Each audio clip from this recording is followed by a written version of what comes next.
कहानी की शुरुआत में हमें एक रहस्यमयी टापू दिखाई दिया, जहां अचानक कई सारे आर्मी के हेलीकॉप्टर बादलों को चीरते हुए द्वीप पर आ पहुंचे और आते ही उनका आतंक शुरू हो गया। सैनिकों ने हेलीकॉप्टरों से बम नीचे गिराने शुरू कर दिए, जो तेजी से जंगल के गहरे हिस्सों में जा गिरे। जानवर डर के मारे भागने लगे, लेकिन फिर भी वे इस मुसीबत से नहीं बच सके। उन्होंने पूरे द्वीप पर बिना सोचे समझे बमबारी शुरू कर दी। लेकिन जैसे ही वे खुश हो रहे थे, तभी अचानक एक बड़ा पेड़ सामने से उड़ता हुआ आ गया, जिससे दोनों सैनिक हेलीकॉप्टर के साथ वहीं ढेर हो गए। इसी दौरान दूसरे सैनिकों पर भी किसी अनजान चीज ने हमला कर दिया। मौत को सामने पाकर उन्हें एक विशाल आंख घूरती हुई दिखी। असल में यह यहाँ का रक्षक किंग कॉन्ग था। उसने हेलीकॉप्टर को अपने हाथ में पकड़ लिया और गुस्से में अपना बड़ा मुंह खोलकर एक सैनिक को जिंदा निगल लिया। सैनिक इतने डर गए कि उनकी आंखें फटी की फटी रह गईं। उन्होंने कभी इतना बड़ा जानवर नहीं देखा था, पर हैरान होने के बजाय सैनिकों ने मेजर ब्लैक के इशारे पर कॉन्ग को घेर लिया। सैनिकों ने बिना रुके अंधाधुंध गोलियां चलाईं, लेकिन गोलियां वैसा नुकसान नहीं पहुंचा पाईं जैसी उन्हें उम्मीद थी। कॉन्ग मजबूरी में हाथ उठाकर सारी गोलियां रोकता रहा, जिससे वह और भी ज्यादा गुस्से में आ गया। उसने गरजते हुए एक मुक्का हेलीकॉप्टर पर मारा और हेलीकॉप्टर तुरंत जमीन पर गिरकर तबाह हो गया। इसके बाद उसने एक और हेलीकॉप्टर को पकड़ने की कोशिश की, लेकिन हेलीकॉप्टर के घूमते पंखे ने उसके हाथ को काट दिया। दर्द के कारण कॉन्ग ने अपना हाथ पीछे खींच लिया, लेकिन पंखे के नियंत्रण से बाहर होने से हेलीकॉप्टर घूमने लगा। पायलट की पूरी कोशिश के बावजूद भी हेलीकॉप्टर जंगल की ओर गिरने लगा। कॉन्ग ने जोर से दहाड़ लगाते हुए जमीन पर गिरे हेलीकॉप्टर की ओर देखा। सैनिक अपने घायल साथियों को बचाने की कोशिश कर रहे थे, लेकिन कॉन्ग ने एक ही पैर से उन्हें कुचल डाला। जब एक हेलीकॉप्टर उसके हमले से बचकर भागने लगा, तब वह तेजी से उसी दिशा में हेलीकॉप्टर का पीछा करने दौड़ पड़ा। तभी ब्लैक मेजर ने हेलीकॉप्टरों को उसकी ओर निशाना साधकर हमला करने का ऑर्डर दिया, लेकिन तभी कॉन्ग ने एक छलांग लगाई, जिससे ब्लैक मेजर का हेलीकॉप्टर बच नहीं सका और सामने उड़ रहे एक दूसरे हेलीकॉप्टर से टकरा गया। कॉन्ग जमीन पर आ गिरा, जिससे चारों ओर धूल का गुबार उठ गया। टक्कर में ब्लैक मेजर का हेलीकॉप्टर बुरी तरह तबाह हो गया और तेजी से घूमता हुआ जमीन पर जा गिरा। कॉन्ग ने जमीन पर भाग रहे सैनिकों को कुचल डाला। जान बचाने के लिए वे सभी एक साथ छिप गए, लेकिन वैज्ञानिकों को डर था कि कहीं वे मुसीबत में न फंस जाएं, इसलिए वे तुरंत वहां से भाग गए। लेकिन इससे पहले कि वह सैनिक भी उनके साथ भाग पाता, कॉन्ग ने उसे और उसके पास के सामान को एक साथ हवा में उछाल दिया और बदकिस्मती से सैनिक सीधे एक और हेलीकॉप्टर से जा टकराया। सैनिक के पंखे में फंसते ही उसके शरीर के टुकड़े टुकड़े हो गए। खून से सने माहौल में हेलीकॉप्टर भी कंट्रोल से बाहर हो गया और जंगल में गिर पड़ा, लेकिन किस्मत से मेजर किसी तरह बच निकला। जब वह घबराते हुए हेलीकॉप्टर से बाहर आया, तो उस हेलीकॉप्टर में फंसे उसके साथी को कॉन्ग ने एक झटके में उठा लिया और मेजर बस हैरान होकर खड़ा रह गया। कॉन्ग ने हेलीकॉप्टर उठाकर दूसरे पर दे मारा। आधा हिस्सा निशाने पर लगा, जिससे हेलीकॉप्टर से धुआं निकलने लगा और वह बेकाबू हो गया। गुस्से में कॉन्ग ने कूदकर एक और हेलीकॉप्टर तोड़ दिया और दूसरे को हाथों से पकड़ लिया। एक चक्कर घुमाकर उसने उसे भी तहस नहस कर दिया। हेलीकॉप्टर उसके हाथों में ऐसे थे जैसे कागज के बने हों। वह उन्हें चुटकियों में ही चुर चुर करता चला गया। मेजर गुस्से से उसे देख रहा था। उसे अपनी आंखों पर यकीन नहीं हो रहा था, लेकिन असल में गलती मेजर की ही थी, क्योंकि कुछ समय पहले मेजर के कहने पर ही वैज्ञानिकों की एक टीम लाखों सालों से छुपे स्कल आइलैंड की खोज के लिए आगे बढ़ रही थी। रिसर्चर्स के हिसाब से स्कल आइलैंड किसी विशाल तूफान के भीतर छिपा हुआ था, इसलिए बिना एक पल गंवाए ब्लैक मेजर अपनी टीम के साथ हेलीकॉप्टर उड़ाते हुए सीधे तूफान की ओर बढ़ गया। दर्जनों हेलीकॉप्टर बिना किसी डर के सीधे तूफान के बीच में घुस गए, लेकिन वे जितना करीब जा रहे थे, तूफान उतना ही भयंकर हो रहा था।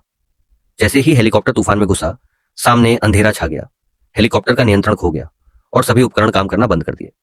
मेजर ने शांति से अपने सैनिक हेलीकॉप्टरों को आगे बढ़ने को कहा। आखिरकार हेलीकॉप्टर बादलों को चीरते हुए बाहर निकले और उनके सामने का नजारा एकदम साफ हो गया। अब वे एक खुले साफ आसमान में पहुंच चुके थे।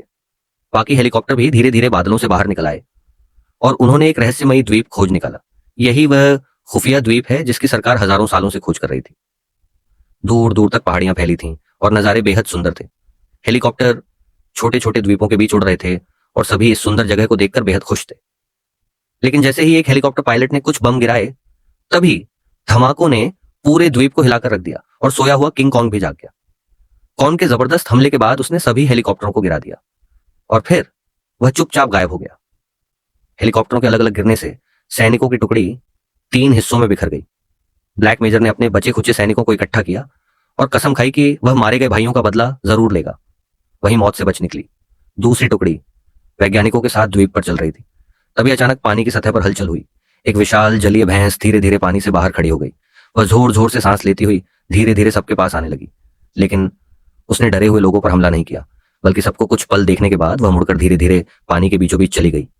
डर से उबड़ चुके सभी लोग आगे बढ़ते रहे। जल्द ही वे जंगल के अंदर पहुंचे, जहां पत्थरों से बनी दीवारों पर पीले रंग से अजीबोगरीब ड्राइंग की गई थी। वे सावधानी से अंदर चलते गए। कैप्टन मार्वल बस तस्वीरें खींचने में ही लगी थी, तभी अचानक उसके कैमरे में एक इंसान का चेहरा आ गया, जिससे वह डर के मारे चिल्ला पड़ी। इसके तुरंत बाद लोगों का एक ग्रुप छिपने की जगह से बाहर आ गया। उनके शरीर का रंग और पत्थर की दीवारें इतनी अच्छी तरह से मिल गई थीं कि किसी पीर का रंग और पत्थर की दीवारें इतनी अच्छी तरह से मिल गई थीं कि किसी को भी उनका पता नहीं चला। तभी जनजातीय लोगों ने भाले लेकर सभी को एक साथ घेर लिया। इन अजीबोगरीब लोगों को देखकर लोकी की टीम भी एक पल के लिए गोली चलाने की हिम्मत नहीं कर पाई, जब तक कि कुछ मुखिया जैसे लोग अंदर नहीं आ गए। जैसे ही दोनों साइड से गर्मागर्मी बढ़ रही थी, तभी एक बड़ी दाढ़ी वाला बूढ़ा आदमी वहां आया। उसने हिंदी में समझाते हुए सबको हथियार डालने के लिए कहा, लेकिन उन्हें हैरानी थी कि वह हिंदी कैसे बोल पा रहा था। तभी उसने सभी को बताया कि वह और एक जापानी पायलट 28 साल पहले हेलीकॉप्टर हादसे के बाद इस स्कल आइलैंड पर फंस गए थे और तभी से यहीं रह रहे हैं। इसके बाद वह उन्हें जनजातीय बस्ती के पास ले गया, जहां पानी के ऊपर बना एक विशाल ब्रिज रास्ता रोके हुए था। सबको लगा कि यह ब्रिज किंग कांग के हमले को रोकने के लिए ही बनाया गया है। वह सभी को लेकर जनजाति के मुखिया से मिला और मुखिया ने उन्हें यहाँ कुछ दिन रहने की अनुमति दे दी।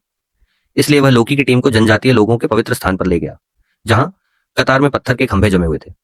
इन पत्थर के खंभों पर उकेरी गई कहानियों के जरिए सभी को पता चला कि असल में किंग कांग इस द्वीप का रक्षक है। वही हमेशा इस द्वीप की रक्षा करता रहा है और उन्हें तरह तरह के राक्षसों से बचाता रहा है। यहाँ के जनजातीय लोग किंग कांग को देवता मानते हैं। वह अकेला ही रहता है और चुपचाप इस रहस्यमय द्वीप की कई वर्षों से रक्षा करता आ रहा है। साथ ही उसके ऊपर एक खतरनाक जिम्मेदारी भी है, और वह है यहाँ जमीन के नीचे रहने वाली खूंखार छिपकलियों पर नजर रखना। लेकिन हाल ही में हुए इंसानी बम धमाकों ने जमीन के नीचे सो रही उन छिपकलियों को जगा दिया था और जल्दी ही वे इस द्वीप के लिए खतरा बनने वाली थी। वहीं लोकी और उसकी टीम को जल्द से जल्द अपने बिछड़े साथियों के पास पहुंचना था। इसलिए दाढ़ी वाला आदमी उन्हें हेलीकॉप्टर से बने जहाज के पास ले गया, लेकिन कैप्टन मार्वल फोटोग्राफी में मग्न थी। उसने दीवार के बाहर आवाज सुनी और उस ऊंची कांटों वाली दीवार के पार गई जो उन छिपकलियों से बचाव के लिए बनी थी। उसने देखा कि एक बड़ी भैंस एक हेलीकॉप्टर के नीचे दबी हुई है और दर्द से तड़प रही है। वह भैंस के पास गई। उसने हेलीकॉप्टर को हटाने की कोशिश की ताकि उस बेचारी भैंस को बचा सके, पर उसे नहीं पता था कि वह हेलीकॉप्टर हिला को भी नहीं पाएगी। जैसे ही वह जोर लगा रही थी, अचानक हेलीकॉप्टर ऊपर उठ गया। कैप्टन मार्वल ने हैरान होकर ऊपर देखा। भैंस अब आसानी से खड़ी हो चुकी थी। जिस हेलीकॉप्टर वह अपनी पूरी ताकत से भी नहीं हिला पाई थी, वह अब किंग कांग के हाथ में था। वह बस यूं ही खड़ा था मानो कोई विशाल पर्वत हो। पर जैसे ही कांग मुड़कर जाने लगा, तभी एक और दुर्घटना हो गई। जब एक सैनिक सिर उठाकर पानी पी रहा था, तभी अचानक उसकी आंखें फटी की फटी रह गईं और उसकी पानी की बोतल जमीन पर गिर गई। सबके पीछे मुड़ते ही एक बांस का लट्ठा सीधे उसके मुंह के आर पार निकल गया। असल में यह कोई साधारण बांस नहीं था, बल्कि बांस जैसी लंबी टांगों वाली एक विशाल मकड़ी थी। जैसे ही मकड़ी ने पैर खींचा, तभी सबको असलियत पता चली, पर तब तक देर हो चुकी थी। सैनिकों की गोलियों से बचने के लिए मकड़ी ने अपनी जीभ से एक सैनिक को ऊपर खींच लिया। पास खड़े साथी अपने ही आदमी को गोली लगने के डर से कुछ भी नहीं कर सके। सैनिक ने घबराकर चाकू से जीभ काटी और सबने तुरंत तलवारें निकालकर मकड़ी की टांगों पर वार करना शुरू किया। जख्मी मकड़ी लड़खड़ाते हुए जीभ को जल्दी जल्दी खींचने लगी। तभी सैनिक ने जीभ काटकर खुद को छुड़ा लिया। ब्लैक मेजर ने तुरंत मकड़ी पर फायरिंग का हुक्म दिया। सभी के एक साथ हमले के कारण बड़ी मकड़ी का सीना गोलियों से छलनी हो गया और उसका विशाल शरीर अचानक नीचे गिर पड़ा, जिससे जमीन जोर से हिल उठी। लेकिन मकड़ी अभी पूरी तरह मरी नहीं थी, इसलिए ब्लैक मेजर ने अपनी पिस्तौल निकालकर उसे हमेशा के लिए सुला दिया।